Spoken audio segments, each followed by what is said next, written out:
Chers frères et sœurs en Christ, chers amis auditeurs, chers amis internautes, que la paix de Christ soit avec vous. Nous sommes en notre 6e jour de la semaine de prière et le thème central de la semaine de prière est « Lève-toi et marche ». Alléluia. Et nous avons commencé avec Dieu.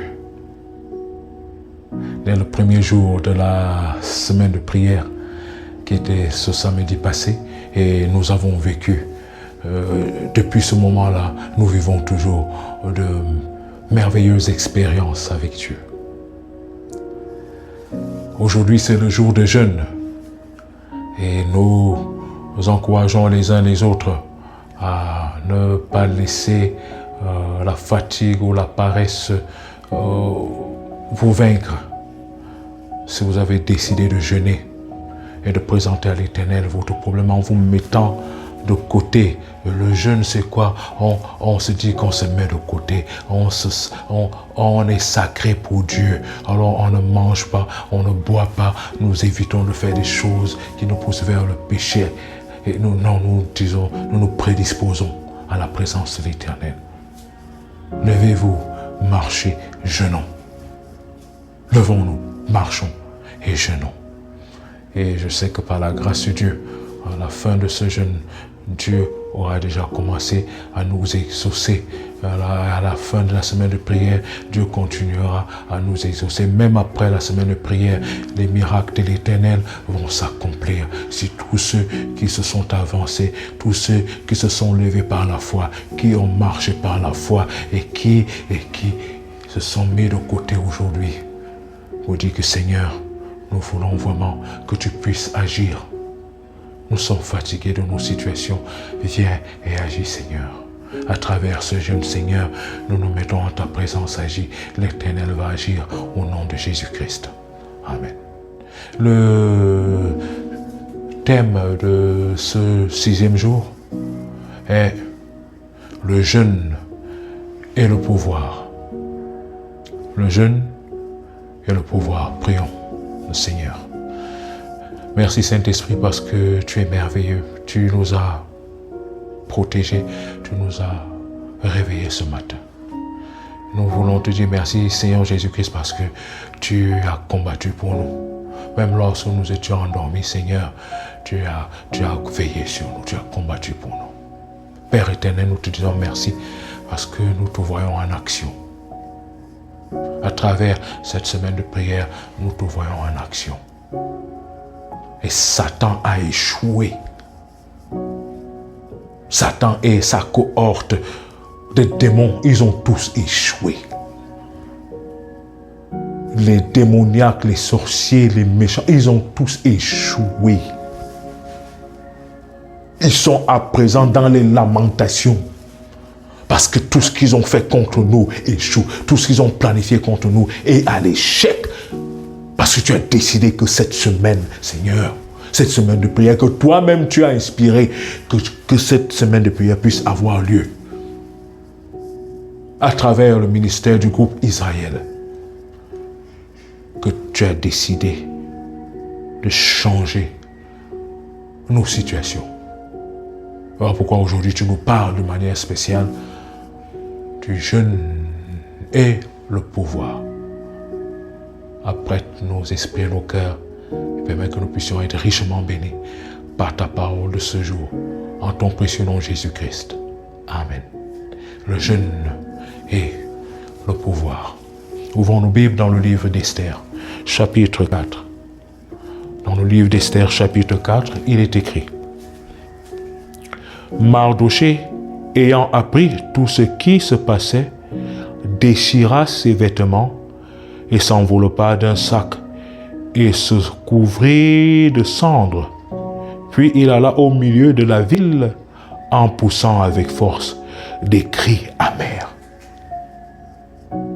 Que s'est-il passé? Aman, un haut fonctionnaire de la cour du roi Assuérus, avait pour habitude que lorsqu'il passe quelque part, il exigeait que le peuple puisse se prosterner devant lui alors qu'il passe. qu'on reconnaisse qu'il est un fonctionnaire, un très haut fonctionnaire de la cour du roi. Il fallait que quand le très haut fonctionnaire de la cour du roi passe, que les gens se prosternent devant lui, qu'on reconnaisse que oui, c'est lui. Et un jour est passé et Mardoché était là. Et Mardoché a refusé de se prosterner devant un homme qui fût le haut fonctionnaire du roi. Mardoché, pour lui, on ne se prosterne que devant Dieu.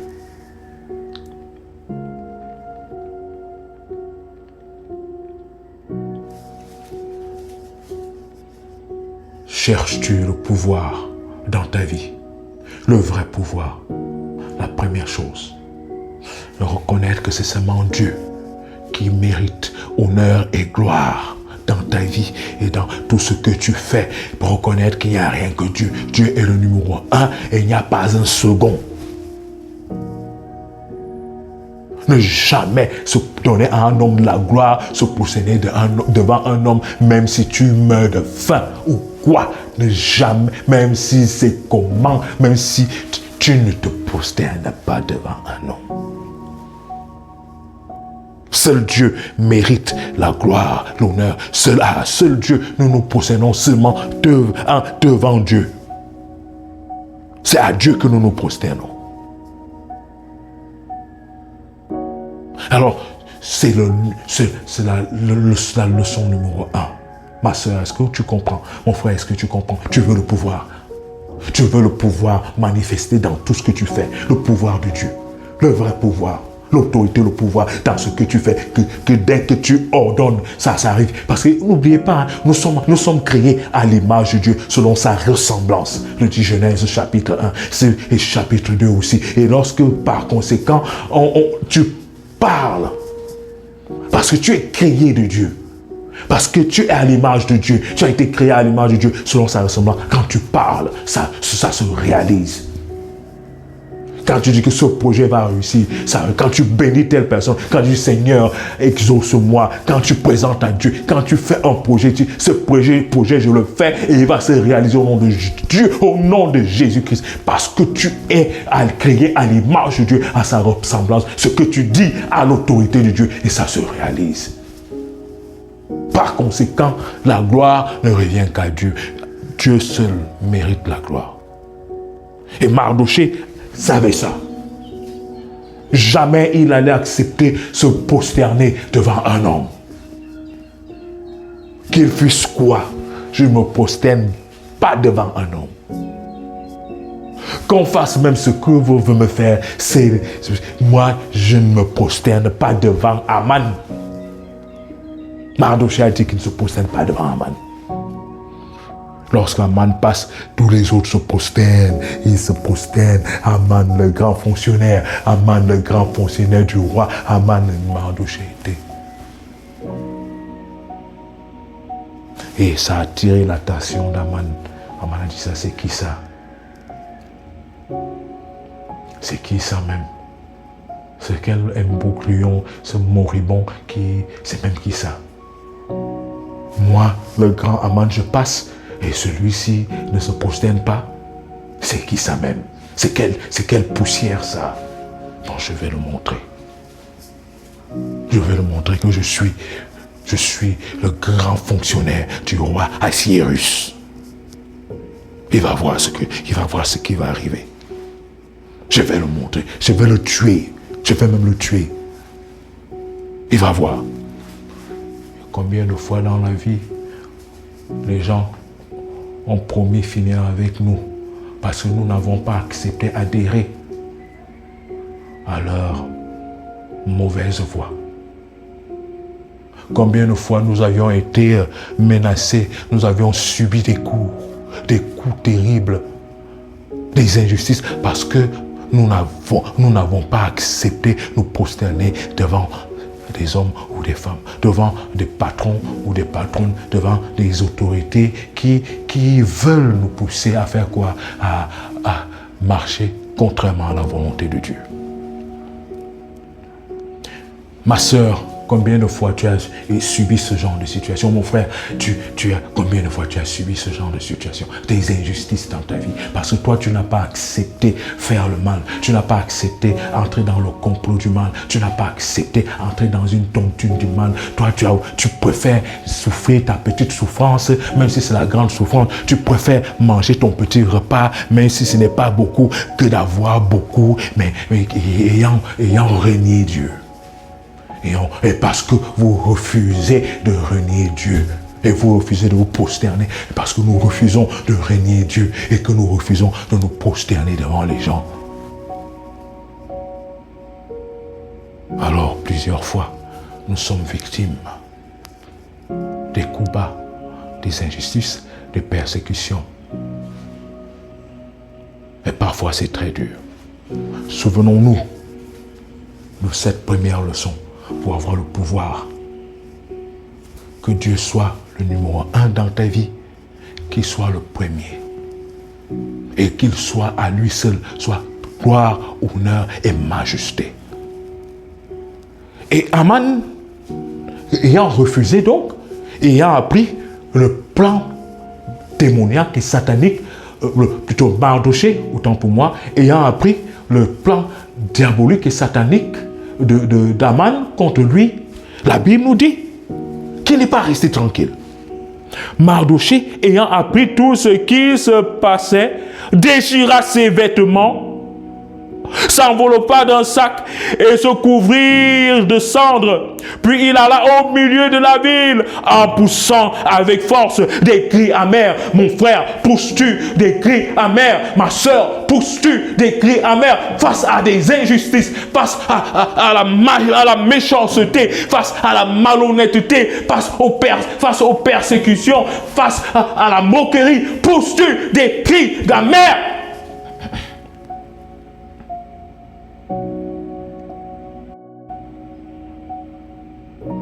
Mardochée nous enseigne que quand ça ne va pas, poussons des cris amers. Crions, prions, présentons à l'Éternel: Seigneur, Papa, Abba, Père, voici ma situation, Abba, Père, voici ma situation. Mardochée n'a pas hésité d'aller au milieu de la ville pour pousser des cris amers. Parce qu'il savait que lorsqu'il crie, l'Éternel entend. Lorsqu'il crie, en plein ville, l'Éternel entend. Et pourquoi plusieurs d'entre nous, lorsque vous avez un problème, vous avez honte de pousser des cris amers. Vous avez honte de présenter à l'Éternel ces sujets. Vous avez honte lorsqu'on dit présenter les sujets de prière. Vous avez même honte. Vous restez sur place. Vous ne savez pas que vous êtes en train de manifester le désir des démons qui sont en vous ou alors autour de vous, qui savent que la gloire de l'Éternel peut se manifester dans vos vies et l'Éternel peut s'arrêter dans ta vie, dans ta famille, dans des activités et te rendre visite. Et quand l'Éternel s'arrête pour te rendre visite, il délivre, il sauve, il restaure, il élève en dignité, il guérit. Et les démons vous poussent. Et vous tombez aussi dans les pièges des démons. Vous ne poussez pas des cris amers vers l'Éternel. Vous ne présentez pas vos sujets de prière. Si vous n'avez pas pitié de vous-même, qui aura pitié de vous? Si tu ne t'aimes pas d'abord toi-même, qui va t'aimer? Comme le dit, la bonne charité commence par soi-même. Quand ça ne va pas, pousse des cris amers. N'aie pas honte, présente ta situation. Les frères et les sœurs vont prier. L'Éternel entendra et viendra à ton secours. Alléluia. Mardochée poussa des cris de quoi? Amers, en plein centre-ville. Toi qui pousses des cris amers, que l'Éternel t'exauce au nom de Jésus-Christ. Toi qui pousses des cris amers au centre-ville, que l'Éternel t'exauce au nom de Jésus. Toi qui n'as pas honte de présenter à Dieu ta situation, la situation de ta famille, et tu pousses des cris amers parce que tu es fatigué de ta situation. Tu en as assez, ça ne peut plus avancer. Tu dois pousser des cris amers vers l'Éternel. Que ceux qui vont se moquer se moquent, c'est pas ton problème. Ton problème, tu veux que l'Éternel entende. Et l'Éternel entendra. Et l'Éternel a entendu ton cri, mon frère. L'Éternel a entendu ton cri, ma soeur. L'Éternel a entendu mon cri amer. Durant cette semaine de prière, l'Éternel nous a entendus. Et l'Éternel a déjà décidé, dans son plan, d'intervenir d'une manière ou d'une autre. Alléluia. La reine Esther entend ce qui se passe avec Mardoché. Mardoché était sous couvert comme son oncle, mais en réalité, Mardoché était le cousin de la reine Esther. C'est lui qui l'a élevé, puisque la reine Esther était orpheline. C'est lui qui a pris sa cousine étant petite. Il l'a élevée. Elle est devenue la reine. Et la reine Esther entend. Elle envoie les gens rencontrer Mardoché. Que se passe-t-il? Qu'est-ce qu'il y a? Mardoché dit non, ça ne va pas, ça ne va pas, il faut que tu ailles voir le roi, voici ma situation. La reine Esther dit à Mardoché que, hey, ici, la loi est la suivante. Tous les serviteurs du roi et le peuple des provinces du roi savent qu'il existe une loi portant peine de mort contre quiconque, homme ou femme, entre chez le roi dans la cour intérieure sans avoir été appelé. Celui-là seul a la vie sauve, à qui le roi tend le sceptre d'or. Et moi, je n'ai point été appelé auprès du roi depuis 30 jours. Verset 12. Lorsque les paroles d'Esther eurent été rapportées à Mardoché, Mardoché fit répondre à Esther, « Ne t'imagine pas que tu échapperas seul d'entre tous les Juifs, parce que tu es dans la maison du roi. Car si tu te tais maintenant, le secours et la délivrance surgiront d'autre part pour les Juifs, et toi et la maison de ton père, vous périrez. Et qui sait si ce n'est pas pour un temps comme celui-ci que tu es parvenu à la royauté. » Esther envoya dire à Mardoché, « Va, rassemble tous les Juifs qui se trouvent à Suse et jeûnez. » Et faites quoi? Jeûnez. Esther connaissait le pouvoir qu'il y a dans le jeûne. Elle est face à la mort. C'est-à-dire que il peut tout à l'heure, si elle se présente, il est fort probable que le roi ne lui tende pas la canne de la royauté, le sceptre de la royauté, et elle allait être pendue là ou bien exécutée sur place. Donc, non, elle avait un risque. Elle savait, elle avait mesuré l'intensité du danger. Elle savait qu'elle pouvait mourir. Et par contre, elle s'est souvenue, dans l'éducation spirituelle qu'elle a reçue, qu'il y a Dieu. Et parfois, il y a des situations qu'il faut jeûner et prier afin d'avoir une victoire éclatante, afin de briser les pièges, afin d'écarter la mort, afin d'écarter les malédictions. Il y a certaines situations où il faut jeûner. Et Esther le savait. Elle dit donc à son cousin, à Mardoché, « Va rassemble tous les Juifs qui se trouvent à Suse et jeûnez pour moi, sans manger ni boire pendant 3 jours, ni la nuit, ni le jour. Moi aussi, je jeûnerai, de même avec mes servantes, puis j'entrerai chez le roi, malgré la loi. Et si je dois périr, je périrai. Si je dois mourir, je mourrai. Je préfère mourir pour la bonne cause que de vivre pour la mauvaise cause. Combien de fois la reine Esther nous donne cette leçon. Alors que nous nous levons pour marcher, nous devons marcher pour la bonne cause.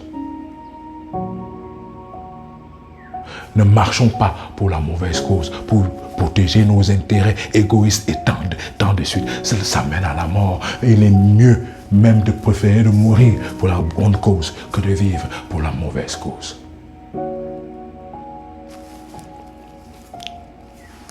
Alléluia. Et le peuple a jeûné pendant 3 jours et 3 nuits, sans manger, sans boire. Et écoutez la suite. Chapitre 5. Le troisième jour, Esther mit ses vêtements royaux et se présenta dans la cour intérieure de la maison du roi, devant la maison du roi.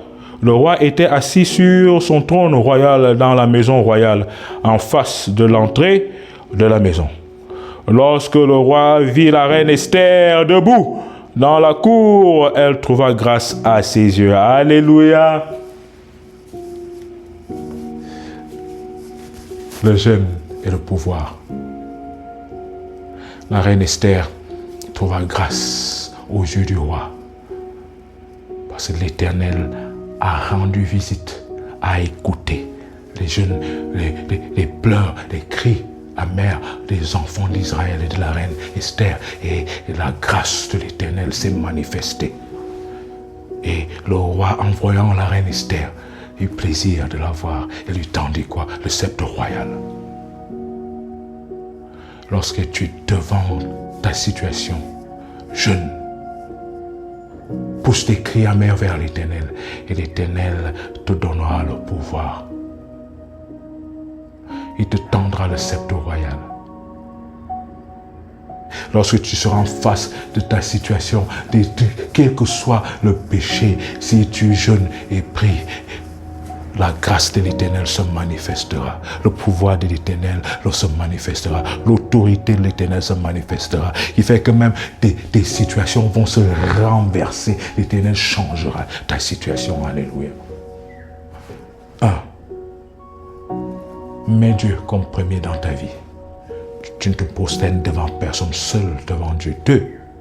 Quand ça ne va pas, pousse tes cris amers, pousse tes cris, présente à l'Éternel ta situation. N'aie pas honte de présenter à l'Éternel ta situation. Et quand tu présentes à l'Éternel ta situation, jeûne, mets tout de côté. Ne mange pas, ne bois pas. Évite même de faire les choses qui peuvent t'introduire au péché. Non, te consacre-toi à l'Éternel.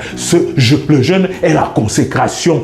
Nous puissions nous consacrer à l'Éternel pendant ce moment, cette période déterminée que nous avons choisie, afin que l'Éternel puisse se manifester. Et lorsque l'Éternel se manifeste, sa gloire se manifeste, son autorité se manifeste, et la gloire se manifeste dans tout ce que nous faisons. Et l'ennemi plie ses genoux, l'ennemi plie ses genoux, nos problèmes se mettent à genoux devant la présence de l'Éternel qui est dans nos vies. Car comme l'apôtre Paul a dit, ce n'est plus moi qui vis, mais c'est Christ qui vit en moi. Lorsque nous jeûnons et que nous prions et que nous invoquons le nom de l'Éternel, l'Éternel vient et il prend place et tous nos problèmes se mettent à genoux devant l'Éternel, devant la puissance de l'Éternel. Et le roi, en voyant Esther, tendit le sceptre royal. Alléluia. Que ceux mêmes qui te persécutent puissent se mettre à genoux parce que l'Éternel t'a tendu le sceptre royal. Que ta situation puisse se mettre à genoux parce que l'Éternel t'a tendu le sceptre royal, ma soeur. Tu veux le pouvoir, mon frère. Tu veux le pouvoir qui change les situations, qui change la vie. Voici le sceptre royal que l'Éternel te donne. Parce que tu as jeûné aujourd'hui, tu as prié. Voici le sceptre royal que l'Éternel te donne. La grâce dès aujourd'hui, la grâce et le bonheur t'accompagneront tous les jours. Et quelles que soient les montagnes qui vont encore se présenter, parce que tu as reçu le sceptre royal de l'Éternel à travers ce jeûne, à travers cette semaine de prière, tu marcheras avec autorité. Ta situation sera changée. Les montagnes de ta vie deviendront des plaines et des vallées et tu vas avancer victorieux jour après jour. L'impossible se réalisera dans ta vie. Ce que les hommes disent que c'est impossible, ce que les femmes disent que c'est impossible, Dieu va réaliser cela dans ta vie parce que tu t'es levé et tu as marché par la foi et tu as jeûné et tu as poussé des cris amers et l'Éternel s'est arrêté. Parce que lorsque l'Éternel, même s'il est occupé à faire des choses envers les saints d'autres mondes, d'autres planètes, lorsque l'Éternel entend un seul cri de ses enfants, il s'arrête et il dit, qu'est-ce qu'il y a ma fille, qu'est-ce qu'il y a mon fils, et il agit et il intervient et sa gloire se manifeste. Alléluia. Le jeûne et le pouvoir. Je prie pour que l'Éternel puisse t'exaucer au-delà de tes rêves et de tes aspirations. Chaque fois que tu seras face à une situation, mets-toi à genoux, jeûne et prie et pousse tes cris amers vers l'Éternel et l'Éternel t'exaucera. Que l'Éternel te bénisse. Que l'Éternel nous bénisse. Amen.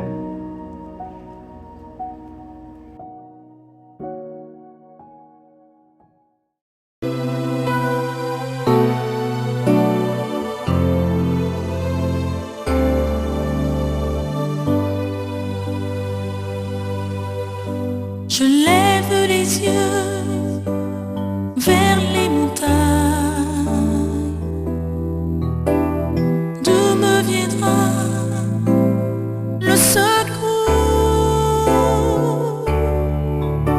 Le secours me vient de l'Éternel qui a fait les cieux et la terre. Le secours me vient de l'Éternel qui a fait les cieux et la terre. Il est mon Dieu. Je lève les yeux vers les montagnes. D'où me viendra le secours? Le secours me vient de l'Éternel qui a fait les cieux et la terre. Le secours me vient de l'Éternel qui a fait les cieux et la terre. Il ne donne ni ne soumet celui qui garde Israël. Il ne donne ni ne soumet, l'Éternel me gardera. Il ne donne ni ne soumet, il gardera mon pied de tout mal. Il ne donne ni ne soumet, l'Éternel gardera mon âme.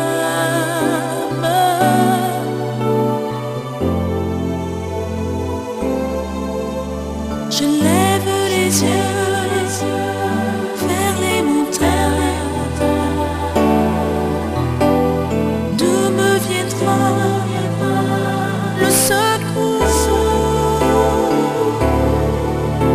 Le secours me vient de l'Éternel